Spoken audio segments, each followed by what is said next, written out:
Bien, la idea de este tutorial es mostrarle a ustedes cómo poder hacer un mapa conceptual relativo, en este caso, yo voy a hacer un mapa conceptual de la Constitución de 1828, que es el mismo ejercicio que tienen que hacer ustedes, pero aplicado a la Constitución de 1833. La idea, como se menciona en la pauta, es que ustedes sean capaces de aplicar los grandes grupos de elementos que nosotros hemos visto en la primera semana, que tenían que ver con determinar los estados desde un punto de vista institucional, desde el punto de vista de la distribución funcional del poder, desde las dinámicas políticas, desde las lógicas territoriales y obviamente desde los aspectos institucionales en su más gran detalle.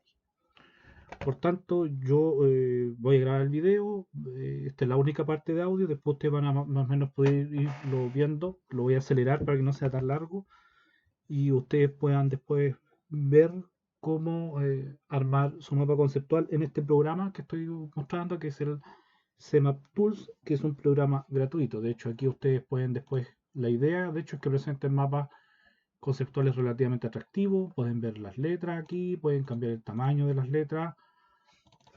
Te hacen clic, por ejemplo, ¿cierto? La Constitución de 1828, que es mi tema. Entonces, aquí uno después va variando, ¿no es cierto? A mí me gusta ese tipo de letra, no la cambio, que si esta es la tipo de letra que podría ocupar, por ejemplo. ¿No? Obviamente esto ya depende de los gustos personales de cada uno, pero la idea es que ustedes entreguen un mapa eh, agraciado dentro de lo que se pueda. Entonces lo primero que nosotros deberíamos ver aquí es cuáles son las, primero, cuándo. O sea, lo que nosotros tenemos que tener claro siempre tiene que ver con su origen. Su origen, como nosotros hemos visto, es el Congreso Constituyente de 1827-1828, ¿cierto? Que da origen a esta constitución. ¿Vale? Ese es su origen. Después se pueden editar y ordenar el mapa, que es algo que vamos a hacer al final. Ahora, ¿cuáles son, cierto? ¿No es cierto? Las dinámicas políticas. ¿Cuáles son las dinámicas políticas que dan origen a esta constitución? Y nosotros aquí, esas dinámicas, en el caso de la constitución, se expresan en el preámbulo. ¿Dónde se expresan entonces aquí? Expresan en la idea de un mapa conceptual siempre que tenga los conectores. Y acá nosotros, si ustedes apretan la tecla Shift, pueden colocar, sin necesidad de colocar un conector, pues ya lo hemos colocado y explicado. En este caso son 6. ¿Qué le aconsejo yo? Que lean y hagan apuntes. Yo, de hecho, tengo acá unas hojas a mi lado, por eso puedo decir, a lo que hago contra la hoja son 6. Entonces, por ejemplo, ¿cuáles son esas expresiones dinámicas políticas? La soberanía popular. De hecho, me acabo de dar cuenta que, por ejemplo, tengo una letra excesivamente grande, las selecciono todas. Vamos a colocar un 14, en realidad, o un 16, que ya pueden ser mejores letras después para organizar el trabajo. ¿Mm? ¿No? Que es bastante simple. La soberanía popular, el racionalismo, tenemos las garantías o derechos,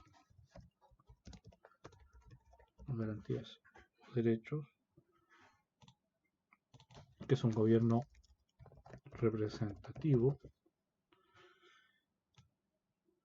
y se reconoce una única religión pública, es decir, permite el ejercicio privado de otras, única religión pública. ¿Vale? Entonces, por ejemplo, aquí ya tendríamos esta parte del mapa conceptual relativamente ordenada. De hecho, uno lo puede extender, ¿cierto?, hacia otros lados para que el mapa conceptual no vaya estando tan apretado. Bien, entonces tenemos lo primero entonces que son las dinámicas políticas. Ya la vamos, al final voy a ordenar el mapa. Dinámicas políticas. Entonces vamos, por ejemplo, ahora, ¿cuál es la institucionalidad que crea? ¿Cuál, ¿Cuál es? Entonces aquí nosotros vamos a hablar primero entonces institucionalidad.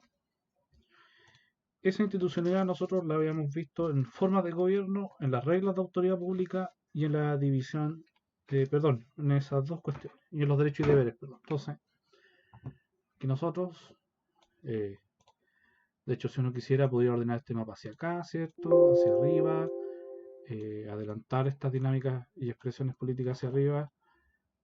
Que yo lo voy a ordenar así porque eh, prefiero verlo en un sentido horizontal y no en un sentido vertical. Aquí es opción de cada uno cómo lo ordenan, pero yo lo estoy mostrando, ¿cierto? Cómo lo pudieran ustedes ordenar. Bien, la institucionalidad entonces.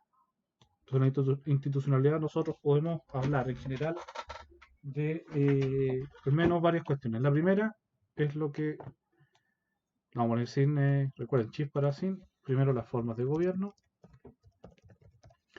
Y en esas formas de gobierno aquí uno en la Constitución puede identificar tres conceptos, definidos propiamente tal en la misma Constitución, en su artículo 21, de hecho. Entonces tenemos que se define que la forma de gobierno es una república, tenemos que se la define como popular, es decir, la división de poderes en la república, es decir, que ha participado el pueblo mediante la soberanía popular, y que es una república representativa, es decir, se eligen representantes para los intereses del pueblo. Otra cuestión que importa aquí, por ejemplo, dentro de esa institucionalidad tenía que ver con los derechos y deberes. Esto es importante aquí porque estamos hablando de una constitución liberal, tiene que ver con los derechos y deberes. Entonces, por ejemplo, tenemos uno, podemos hablar de la ciudadanía y otro son los otros. Entonces, ciudadanía, por ejemplo, ¿cómo se llega a ser ciudadano? Lo vamos a colocar aquí. Ciudadanía, 21 años. En realidad, en un mapa conceptual uno debería ocupar solo conceptos, por tanto no vamos a llenar los espacios, sino que vamos a ir haciendo más de esta. Ser miliciano, tener algún oficio, es decir, tener algo con que sustentarse, eh, o tener un capital que pudiera ser, perdón, vamos a eliminar aquí que pudiera ser una capital o propiedad. Capital, propiedad. Por ejemplo, está definida la ciudadanía. Por eso hablábamos de que la Constitución de 1828 era una constitución que permitía amplio grado de ciudadanía. Entonces, por ejemplo, ahora vemos los derechos individuales. Algunos de los derechos individuales que va a garantizar la Constitución, nuevamente con la tecla Shift, tengo 1, 2, 3, 4, 5, los agrupé, obviamente para no traspasarlos todos, entonces la idea es justamente que ustedes sean capaces de sintetizar, de hecho esa es la gracia de los mapas conceptuales, un ejercicio de síntesis, entonces tengo las libertades generales de opinión, entre otras cosas, que en Chile no hay esclavitud, porque estamos hablando de que todas las libertades, esclavitud. Tenemos también el derecho a un debido proceso, es decir, que los juicios deben ser conocidos por todos, nadie puede ser apresado sin causa. El derecho de propiedad, o los tipos de derecho de propiedad, y a opinión y petición. Como una constitución liberal no hay muchos derechos sociales como los podemos conocer hoy día, sino que principalmente hablan de las libertades generales, como podemos ver aquí en este mapa conceptual. Ahora, también dentro de esa institucionalidad, y aquí después vamos a pasar al régimen político institucional, disculpen, nuevamente me equivoqué, entonces aquí tenemos que ponerle la tecla Shift para que no venga con el conector. Aquí también nos importa lo que hemos llamado nosotros reglas de autoridad, y esas reglas de autoridad aquí están principalmente en el artículo 21, que aquí vamos a poner en el artículo 21, donde se señala que el Estado chileno en esas reglas de autoridad se basa en la división de poderes, lo dice de manera explícita. Y esa división de poderes, ¿no es cierto?, proponen un régimen político institucional, que es el siguiente tema. Proponen un régimen político institucional, que es el siguiente punto que nosotros diríamos. Proponen esa división de poderes. Ahí ustedes pueden buscar los conectores que más les guste y unir, de hecho. Por ejemplo, la constitución, entonces política, y aquí lo vuelvo a juntar con un propone. Ya, un régimen político. Como esta es una palabra que se repite, yo le voy a aumentar aquí un 24 para que se note un poco. ¿Vale? Después uno lo puede arreglar.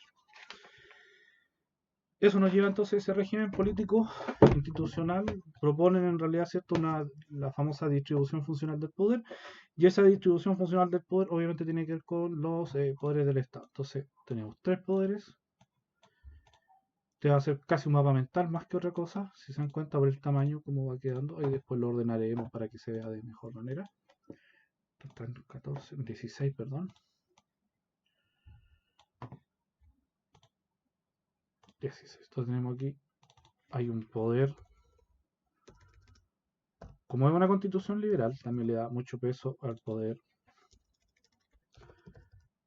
legislativo, si es que es con el que vamos a partir. El poder legislativo, aquí uno puede ampliar esto, debería poderse ampliar.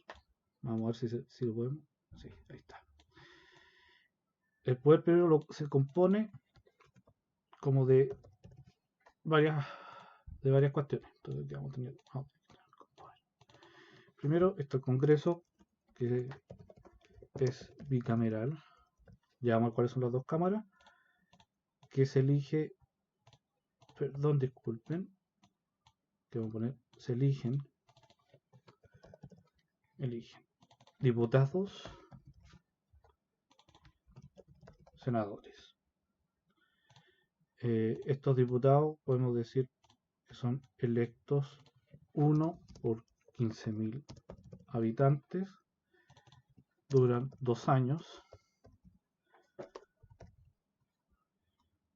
y los senadores que son electos por provincias, es decir, son representantes territoriales, los otros son del pueblo, ahí está la diferencia, y duran 4 años. Cuando el Congreso no se puede reunir, es decir, en la época en donde, digamos, de receso, cuando hay receso, opera lo que se conoce como la comisión permanente. Hay que pensar que estamos hablando de un país rural, con mucho terrateniente, por tanto, en esas épocas de cosecha, cultivo, etcétera, siembra, no hay sesiones del Congreso, estamos hablando de una temporada bastante limitada. Bien, existe una Cámara de Diputados, una Cámara y un Senado. Ambos tienen las mismas atribuciones, pero la cuestión es que siempre hay una cámara que controla, digamos. Hay una cámara que propone y otra que controla, ¿vale? Entonces por eso los vamos a colocar aquí y vamos a colocar las funciones que en realidad son definidas constitucionalmente para cada uno las mismas. Funciones. Entonces aquí vamos a armar solamente un grupo para poder mezclar las dos y no tener tanto enredo. Entonces, por ejemplo, promulgar leyes y discutirlas, proponer la ley, intervienen los presupuestos, interviene, digamos. No es como las futuras constituciones de Chile donde el Parlamento no puede intervenir y eso implica nuestra constitución actual. Relaciones exteriores, que si yo, tiene que aprobar la guerra y los tratados, tiene atribuciones territoriales, crear provincias, por ejemplo, fija límites al ejército, el número de soldados, por ejemplo, límite al ejército y la marina, ¿cierto? La Fuerza Armada, crea empleos públicos, es decir, tiene bastantes atribuciones como pueden darse cuenta, por eso se habla de un régimen liberal, es decir, donde el Parlamento toma muchas atribuciones y designa a los miembros de tribunales, ¿vale? Que es otra también atribuciones que tienen, ¿vale? Vuelvo a insistir que estas son atribuciones de los dos, de ambos grupos. ¿Cuál es cada una sí tiene una naturaleza específica, específica, que es que la Cámara de Diputados acusa constitucionalmente a cualquier cargo, ¿cierto? Y revisa, ¿no? El Senado revisa esa acusación, tal cual como ustedes lo hemos visto ya con las acusaciones constitucionales. Entonces aquí está recusa y esta juzga, ¿vale? Esas acusaciones constitucionales. Por eso hay un loop ahí, un círculo, pero ambas tienen, ¿cierto? No es cierto, si se dan cuenta, las mismas funciones. Las leyes se inician en cualquier cámara, digamos, ¿no? Eso es lo que interesa. Tenemos por otro lado otro poder, que es el poder ejecutivo, que que en realidad es bastante controlado, que es controlado por el Congreso, de una manera aquí. Por eso es una constitución liberal. Vamos aquí a ampliar un poco esto. Uy, se me ocurrió afuera. Vamos a ampliar un poco esto para que sea mejor. Ahí después vamos a ver cómo ordenamos todo el mono. Primero, es compuesto por dos personajes, por un presidente y un vicepresidente. En realidad el vicepresidente no tiene mucho brillo, solamente la gracia es subrogar al presidente de la República, no tiene otra. Ambos duran 5 años en su... Primero duran 5 años y son electos por colegios electorales, ¿vale? Son electos en colegios electorales. Es decir, no se eligen de manera directa, sino que hay colegios electorales provinciales y ellos eligen con cada uno emite 2 votos y las dos mayorías son las que eligen. Si no hay empate, lo elige el Congreso. ¿Cuáles son sus atribuciones? Vamos aquí, esto lo vamos a ampliar un poco. Primero, puede observar la ley. Tiene atribuciones, la vamos a colocar aquí. Disculpen. Atribuciones. Observar la ley. Tiene atribuciones legales. Puede nombrar sus ministros. Dirige las relaciones exteriores, a pesar de que en algunos casos el Parlamento el que debe aprobar, tiene el derecho patronato. Eso es importante porque en el fondo era una atribución colonial que tenían la monarquía de nombrar a los obispos, ya que hay un conflicto ahí entre el Estado y la Iglesia por justamente ver quién nombra esos cargos. Y el ejército lo dirige en guerra siempre con permiso del Parlamento, por eso dice lo coloqué arriba como control. Tiene también lo que la Constitución denomina como deberes. ¿Ya? Entre esos deberes están los presupuestos, presentarlos, digamos, en el plazo, no lo puede negar, dar cuenta pública, dar cuenta de esos actos y las elecciones que se desarrollan en un clima de libertad política, la seguridad, etcétera. Tenemos los deberes entonces y las atribuciones. Ese sería el ejecutivo y por último tenemos un poder judicial que en el fondo se compone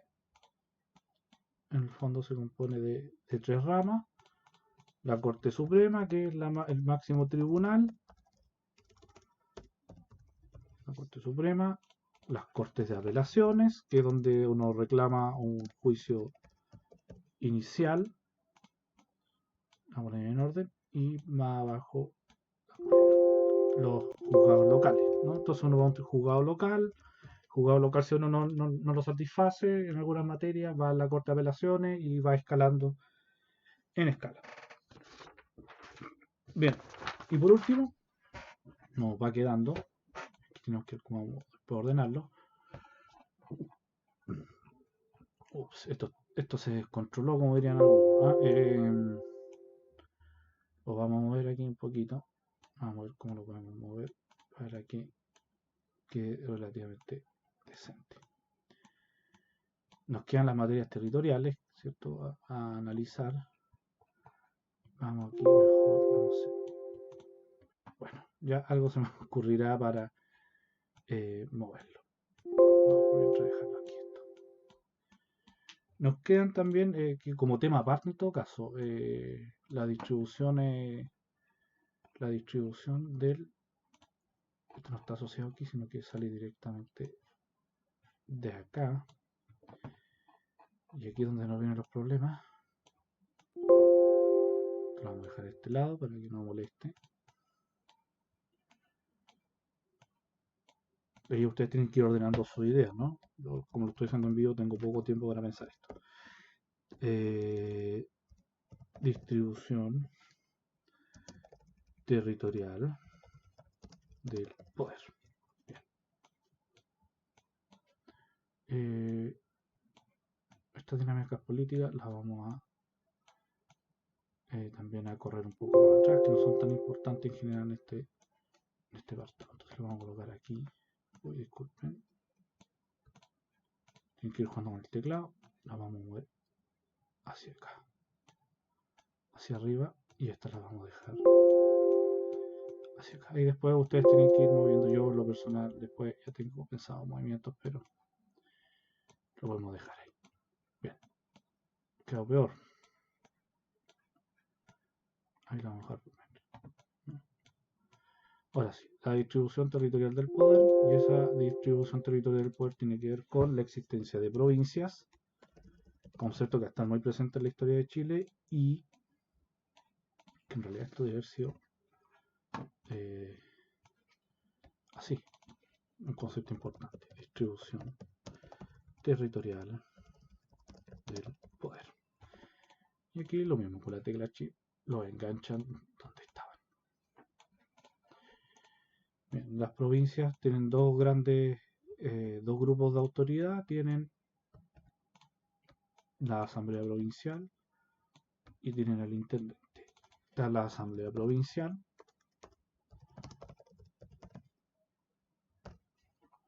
está el intendente. Ambos casos tienen sus propias funciones, que las vamos aquí a sintetizar. Por una parte, la asamblea provincial tiene dos grandes grupos, en realidad son tres. Primero, de inspección de la realidad local, es decir, se encarga de vigilar que los recintos funcionen bien, la escuela, los hospitales de su jurisdicción. Se encarga del censo y contribuciones, es decir, distribuye los gastos internos de la provincia, es decir, aquí se toman las decisiones, por eso hablamos de que hay un proceso de descentralización. Y también se encarga de los procesos de elecciones, ¿vale? Entre otras cosas. Tiene más funciones, pero en realidad vamos de ese tipo. Y el intendente ejecuta la orden del gobierno. ¿Qué hace el intendente? Entonces, ejecuta órdenes del gobierno. Entonces, hay representantes locales en la asamblea provincial y hay un representante del gobierno. También el intendente se encarga principalmente de otra cuestión, que es las milicias. Se encarga también del ejército, de las milicias locales. A su vez, hay un distrito de cargo menor, digamos, como ayudantes del gobernador, del intendente, que son los gobernadores. Y también, por último, aquí tenemos los municipios, que los crea las juntas provinciales, las asambleas provinciales, y tienen principalmente varias, pero las vamos a reducir en tres. Aquí en materias productivas, de hecho, tiene que incentivar las producciones locales, por ejemplo. Se encarga de la inversión en los recursos fiscales, de la inversión. Y que sea fiestas cívicas, empleos locales, entre otras cosas, digamos, como los funcionarios. Y tiene el cuidado edificios sociales, hospitales, escuelas. Puede crear hospitales, puede crear escuelas, ¿vale? Entonces, en general, aquí tendríamos ya más o menos listo un mapa, que si ustedes se dan cuenta, bueno, insistir, está bastante complejo de entender. Entonces ahora viene la labor de organizarlo. Yo ahora voy a cortar el video y ustedes van a tener el tiempo ahora para hacer su mapa, y este mapa conceptual va a estar, ¿cierto?, subido en formato imagen en el campus virtual. De hecho, le voy a agregar alguna imagen de fondo para que, por ejemplo, aquí tienen un fondo para que ustedes lo puedan añadir y aprendan a ocupar también el programa.